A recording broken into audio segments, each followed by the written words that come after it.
Sir స్టేషన్కి ఓ 10 టీలు త్వరగా పంపించు. Okay sir. Okay sir.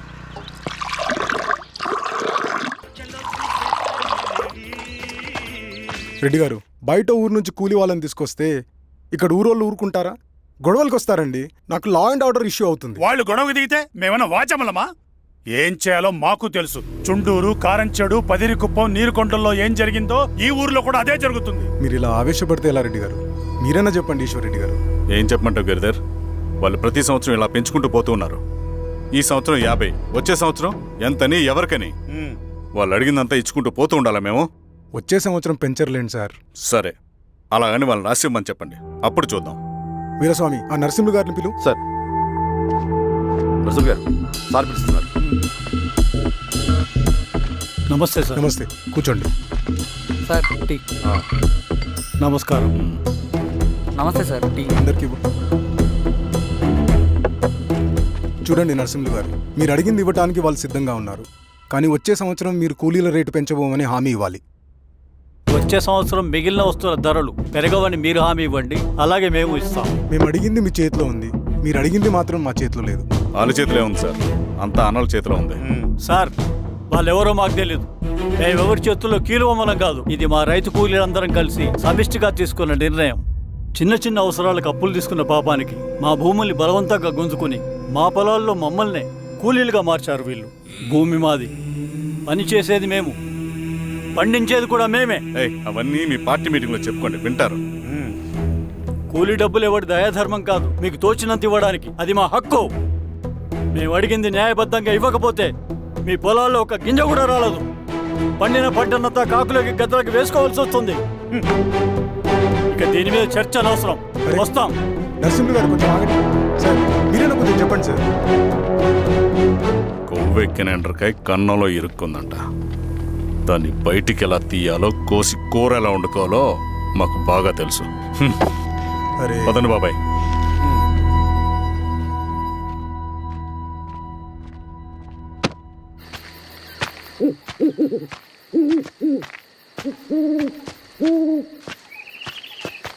Lal సలాం కామ్రేడ్.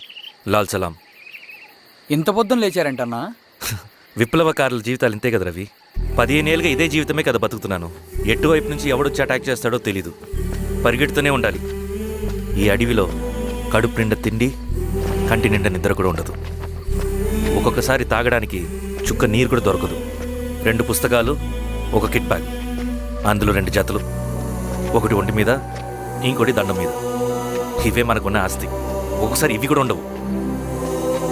బార్డర్లో సైనికుడు లాంటి వాడే అడవిలో విప్లవకారుడు కూడా. ఇదంతా జనం కోసం, వాళ్ళ బతుకుల్లో వెలుగు కోసం. సరే, ఏం సమాచారం? కూలీ రేట్లు పెంచే విషయంలో భూస్వాములు చాలా పట్టుదలగా ఉన్నారన్నా. కానీ మన నరసింహ నన్ను ఒప్పుకోలేదు. మీటింగ్ అయ్యాక వెళ్తూ కోపంగా ఏదో మాట్లాడారన్నా. నాకెందుకు అనుమానంగా ఉంది. కీడు తలపడితే ఎక్కువ నష్టం వాళ్ళకే రవి. కానీ మధ్యలో రైతు కూలీల పరిస్థితి ఏమైపోతుందని ఆందోళనగా ఉందన్నా. చదరంగంలో నిలబడ్డాక చావుకి వెరవకూడదు రవి. ఇన్నాళ్ళు వాళ్ళు ఇచ్చిన పావలాకి 10 పైసలకి కూలి చేశారు. వాళ్ళ జీవితాలు బాగుపడాలంటే మనం ఎత్తిన పిడికిని దించకూడదు. సరే అన్నా. స్వామి, ఎలా ఉన్నారు ఊళ్ళో అందరూ? అందరూ బాగున్నారమ్మా. కోతలు కొయ్యలేదేంటి? ఊళ్ళో కూలి రేట్ల కోసం గొడవ నడుస్తూనే ఉందమ్మా. అడిగినంత ఇవ్వాల్సిందేనని కూలీలు, నచ్చినంత ఇస్తామని రైతులు. ఎవరు రేటు తేగట్లేదమ్మా. ఈ ఇష్యూలో అన్నలు ఇన్వాల్వ్ అయ్యారా? వాళ్ళు వెనక లేకుంటే ఈ కూలి చేసుకునే వాళ్ళకి ఎక్కడి నుంచి వచ్చినాయి అమ్మా ఎన్ని గుండ్లు? ఇచ్చింది పుచ్చుకుంటమే తప్ప ఏనాడన్నా ఇంత కావాలని అడిగారా వీళ్ళు? పోనీలే, ఇన్నాళ్ళకైనా వాళ్ళకేం కావాలో నోరు తెరిచి అడగగలుగుతున్నారు. సంతోషమేగా. తీసుకుని మీదటైనా జాగ్రత్తగా ఉంటుంది.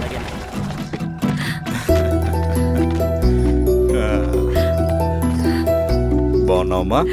బాగున్నానన్నయ్య, నువ్వెలా ఉన్నావు? బాగున్నాను. రా లోపలికి వెళ్దాం. రా కూర్చో. సో ప్రయాణం అంతా బాగానే జరిగింది కదా? నీ ఫేవరెట్ నెత్తిపూరి. రా వడ్డిస్తారా? ప్లేట్ తిప్పు. నాకొద్దన్నయ్య, నాకు మంచి కాఫీ తాగాలని ఉంది. అమ్మో, నీకు నచ్చినట్టు కాఫీ చేయాలంటే ఆ దేవుడి దిగి రావాలి తల్లి. ఏంటో అన్నయ్య, మంచి కాఫీ తాగకపోతే ఇక ఆ రోజంతా అదోలా ఉంటుంది నాకు. రేయ్ సామే, అర్థమైంది. శిరీష్ అమ్మకి మంచి కాఫీ కావాలి, అంతేగా నేను వెళ్ళి పట్టుకొచ్చేస్తా. ఎక్కడికి స్వామి? మన ఊళ్ళో మెగాస్టార్ హోటల్ ఉందమ్మా, అందులో కాఫీ చాలా బాగుంటుంది, నేను వెళ్ళి పట్టుకొచ్చేస్తా. స్వామి, అమ్మా కాఫీ అంటే అక్కడికి వెళ్ళి వేడి వేడిగా తాగాలి. నేను వస్తాను పద. అవునమ్మా, అక్కడ నేను కూడా తాగాను, చాలా బాగుంటుంది. వెళ్ళు. థ్యాంక్ యూ అన్నయ్య.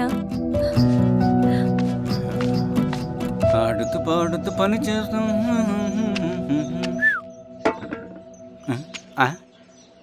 ఏంది మీ పిల్లగాడికా? అవును, ఒకసారి పెట్టుకొని చూస్తా. పెట్టుకో.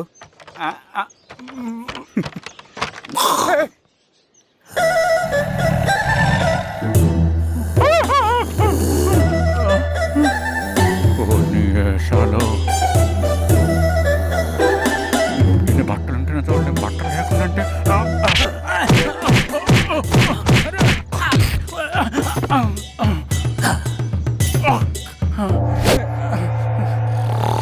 చంపేస్తా, నీకు దండ పెడతా.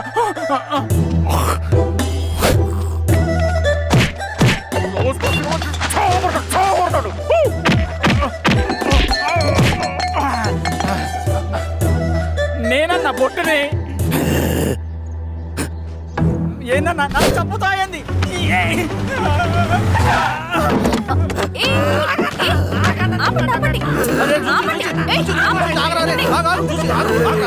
రాత్రి దొంగ సినిమా చూసాడమ్మా, పొద్దున్న నేను పొలాలు కొంచెం చంపేస్తాడమ్మా.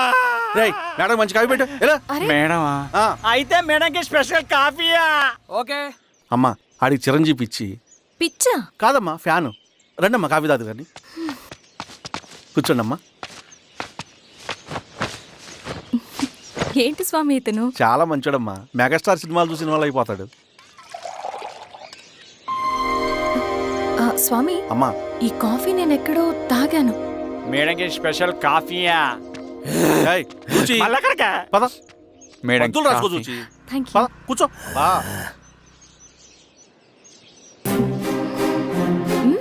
కాఫీ బాగుంది. ఎవరు చేశారు? మా రవణ పెట్టాడమ్మా. రవి? ఎవరు రమ్మన? రవణ మేడం పిలుస్తున్నారు.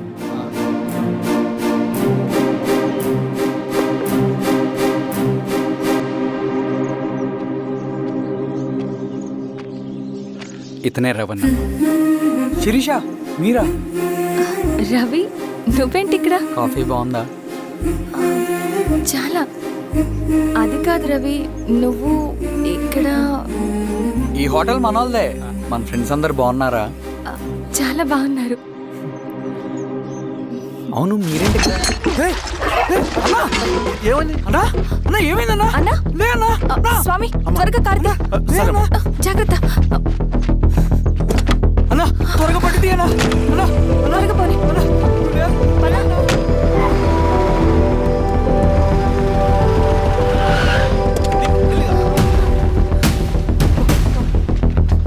డాక్టర్! Doctor doctor! డాక్టర్! ఏమైంది? డాక్టర్, త్వరగా చూడండి డాక్టర్. లోపలికి తీసుకురండి.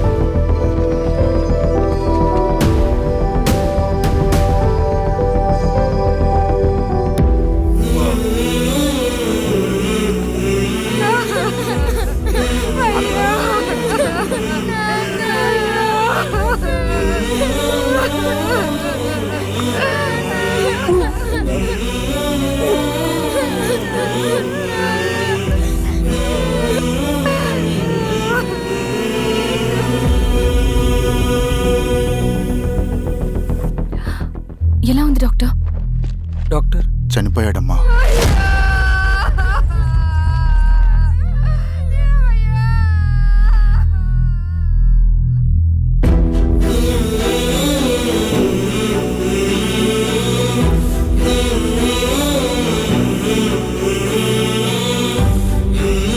ఆ పేపర్స్ ఏంటి రవి? అతని భూమికి సంబంధించిన పేపర్స్. ఒక సంవత్సరం నుంచి ఈ పేపర్స్ పట్టుకుని ప్రతిరోజు ఎంఆర్ ఆఫీస్ చుట్టూ తిరిగేవాడు. భూమిని తాకట్టు పెట్టి అప్పు తీసుకున్న పాపానికి టైంకి వడ్డీ కట్టలేదని అప్పిచ్చిన ఆ దొర ఎంఆర్ఓ ఆఫీస్లో లంచం ఇచ్చి భూమిని తన పేరు మీద రాయించుకున్నాడు. ఈ ఎంఆర్ఓ ఆఫీస్లో ఎవరు నిజాయితీగా పనిచేయట్లేదండి. చెట్టు కట్టి నరకాలు ఒక్కొక్కడిని. నరికేయడమేంటి రవి? నువ్వు కాగితం మీద ఒక బొమ్మ గీస్తావు, ఒక చోట సరిగ్గా రాదు, ఏం చేస్తావు? ఎరేజర్తో సరిచేస్తావా లేకుంటే ఆ పేపర్ని చింపేస్తావా? మరి మనుషుల విషయంలో ఎందుకు రాదు ఆ ఆలోచన? తప్పు చేసిన ప్రతి ఒక్కరిని నరుక్కుంటూ పోతే చివరికి మిగిలేది మనుషులు కాదు, శవాలు.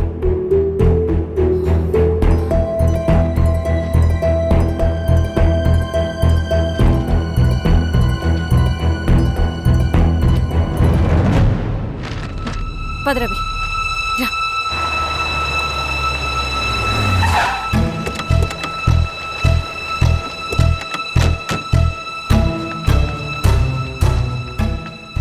పానుకోటి నర్సయ్య ల్యాండ్ ఎవరు చూస్తున్నారు? మీరెవరు? ఇదిగోండి అప్లికేషన్. ఇది డిస్ప్యూట్ ల్యాండ్, ఎవడేం చేయలేడు. నీ నిర్లక్ష్యం, నీ లెక్కలేనితనం వల్ల ఒక నిండు ప్రాణం పోయింది. ఒక కుటుంబమే రోడ్డు మీద పడింది తెలుసా? ఏంటమ్మా గొడవ?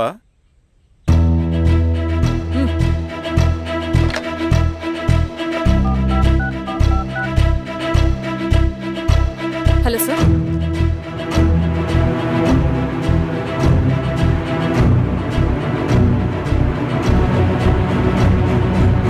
Okay sir. You are dismissed. Peon, నేను ఒక పేపర్ ఇస్తాను, అది కలెక్టర్ గారికి ఫ్యాక్స్ చేయి. అలాగే మేడం. ఎవరమ్మా మీరు? ఈ ఊరికి కొత్తగా వచ్చిన ఎంఆర్ఓ.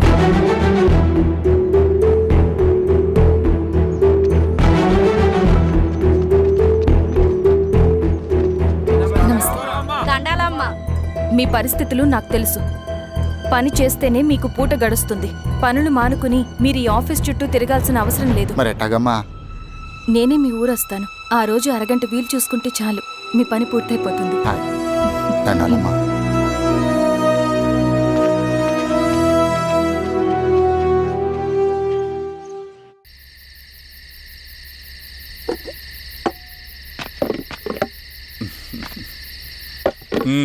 ఎంఆర్ఓ గారు, ఏంటి ఛార్జ్ తీసుకున్న మొదటి రోజే ఆఫీస్లో మీ పవర్ చూపించారట?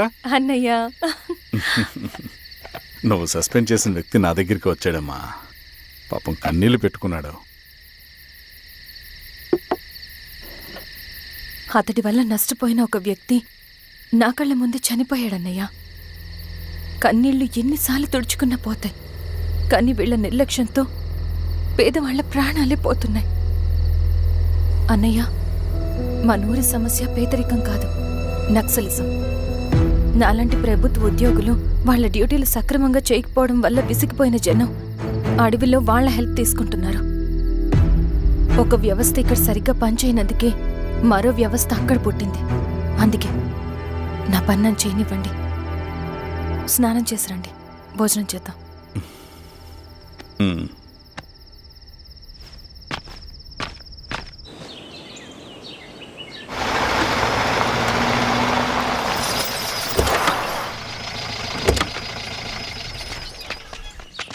నమస్కారం అమ్మా.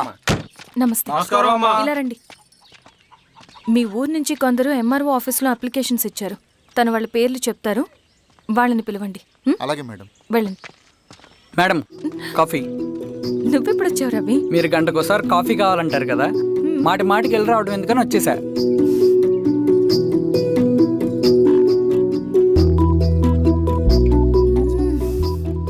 రవి, ఈ కాఫీ కోసమైనా నేను పెళ్లి చేసుకోవచ్చు. అదేంటి అలా అనేసారు? That's a compliment. భలే వారండి బాబు. దండాలమ్మా. నమస్తే. ఇలా ఇవ్వండి. చెప్పండి, మీ సమస్యలేంటో. పేరు తలుపుల వీరాంజనేయులు. ఉన్నది 3 ఎకరాల పొలం. చిన్నుపాటి ధనుంజయరావు అనే మహానుభావుడు అందులో 2.5 ఎకరాల భూమిని తన పేరు మీద రాయించుకున్నాడు. అడిగితే నీ దిక్కున్న చోటు చెప్పుకోమన్నాడు. దిక్కులేనాడు కాబట్టి 1/2 ఎకరం భూమి మీదే పెద్ద కుటుంబాన్ని నెట్టుకొస్తున్నాడు. అవునమ్మగారు, ఆ పొలం ఎలాగైనా తిరిగి ఇప్పించేయండి అమ్మగారు. ఆ పొలం కోసం 3 సంవత్సరాల నుంచి తిరుగుతున్నాను అమ్మగారు. వీరబాబు, వీళ్ళందరి దగ్గర కలెక్ట్ చేసుకో. మేడం, దాదాపుగా ఇక్కడ ఉన్న వాళ్ళందరి పరిస్థితులు ఇవే. వీళ్ళ సమస్యలు పరిష్కారం కావాలంటే మాట్లాడాల్సింది వీళ్ళతో కాదు మేడం, మన ఊరి పెద్ద మనుషులతో. ఆహా.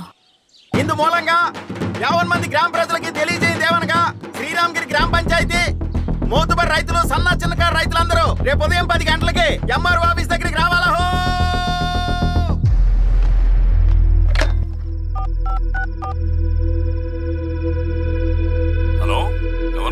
నమస్తే బాబాయ్, నేను ఈశ్వర్ రెడ్డి. ఎలా ఉన్నావు? బాగున్నా. చెప్పు. బాబాయ్, శిరీష్ ఎంఆర్ ఆఫీస్లో భూ సమస్యల గురించి రేపు మీటింగ్ ఏర్పాటు చేసింది. ఈ విషయం మన వాళ్ళంతా ఎలా తీసుకుంటారో అర్థం కావట్లేదు. అందుకని మీకు ఫోన్ చేశాను. శిరీష్ చెప్పింది చేయండి, అదే మనకు కలిసి వస్తుంది. సరే బాబాయ్, ఉంటాను.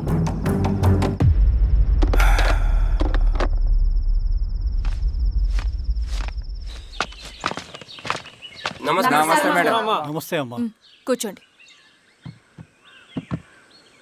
పొలాల్లో పండిన పంట కోతకొచ్చినా ఈ రోజుకి ఒక్క గింజ కూడా తెగకుండా పక్షులకు పందికొక్కలకు ఆహారంగా పోతుందంటే దానికి కారణం ఇది.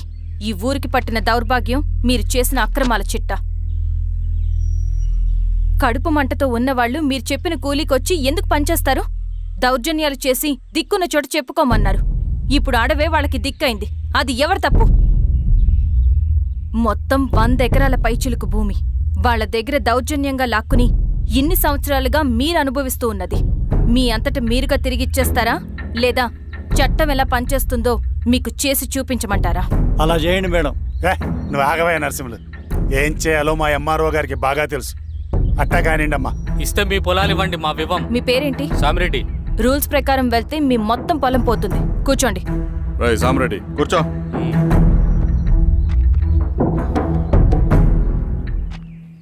ఏమ్మా, సంతోషమేగా? మరీ నువ్వు అనుకున్నంత చెడ్డవాళ్ళేం కదమ్మా మనోళ్ళు.